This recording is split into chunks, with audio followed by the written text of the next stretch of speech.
Today I will be talking about the Xenomorph life cycle, as well as its general anatomy.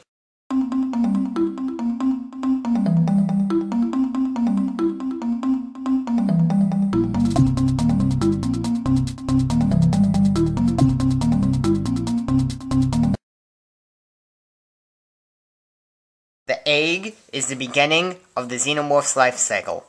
Laid by the queen, it is egg-shaped, obviously, and is roughly 3 feet tall. When a potential victim approaches, the egg will open, releasing the Facehugger. The Facehugger is an 8-legged fleshed being with a tail. Its main goal is to attach itself to one's face and implant an embryo. Once implanted, the embryo will grow up to become a full-size xenomorph and wreak more havoc. Once the egg is opened, the Facehugger will jump from the egg in a hope to attach to the victim's face. If it fails, it can run around on its 8 legs to get to another host. Once attached, it constricts its tail around the victim's neck, causing it to go unconscious, and therefore not having any struggles while it is trying to implant the embryo. Any attempts to remove it will result in the Facehugger tightening its grip around the neck, potentially killing the victim, and any attempts to sever the legs will result in the acid blood either eating through the ship's hull or potentially killing the victim. After the Facehugger is implanted in the embryo, it will fall off, move a little bit away, and then die.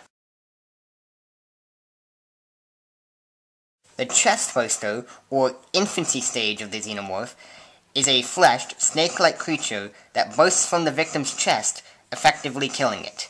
After being facehugged, the victim will wake up with only a few hours before the Chestburster escapes, a week in the case of a matriarch. The victim will have no physical abnormalities besides that of the side effects of having a Chestburster inside of you. Those are hunger, nausea, and chest pains, which may result from premature attempts at escape or general lack of chest space. It should be noted that the Chestburster attaches to a major artery near the heart, which will result in taking in DNA, which will make the resulting adult xenomorph have physical attributes similar to that of the host. After escaping, the Chestburster is extremely vulnerable and will look for safety until it can shed. The final stage, or adult stage of the xenomorph, will have arms, legs, a barbed tail, a banana-shaped head, tubes protruding from its back, an inner mouth, and acidic blood. The adult xenomorph is roughly 7 feet tall, with no visible eyes, ears, or nose, as well as a fluctuating number of fingers. It has an inner mouth powerful enough to pierce bone, as well as acidic blood, making it hard to kill at close quarters or if you're on a ship. This creature is also incredibly intelligent, being able to understand how something works by only observing it once. There are 2 types of adult xenomorph, warrior and drone.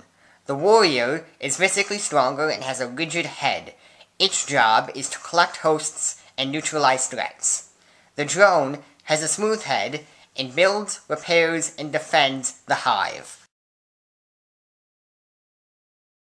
Sometimes, a special egg will be laid, making the resulting Chestburster grow up to become a matriarch, or queen.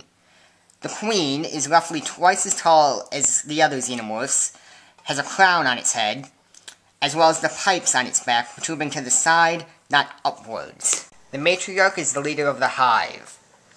The queen will grow an egg sac and begin to produce eggs.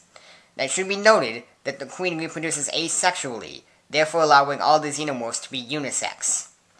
Now while the queen is attached to the egg sac, she is immobile. However, in times of danger, she can detach herself. There is speculated to be a stage between Chestburster and matriarch called the Praetorian. Now in this stage, the Praetorian will personally take the role of the Facehugger. It has not been confirmed whether or not this stage exists, but if it does, it will likely only last a few days.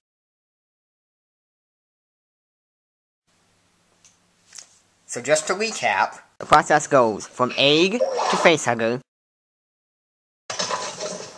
to Chestburster, to adult xenomorph, in special cases, matriarch.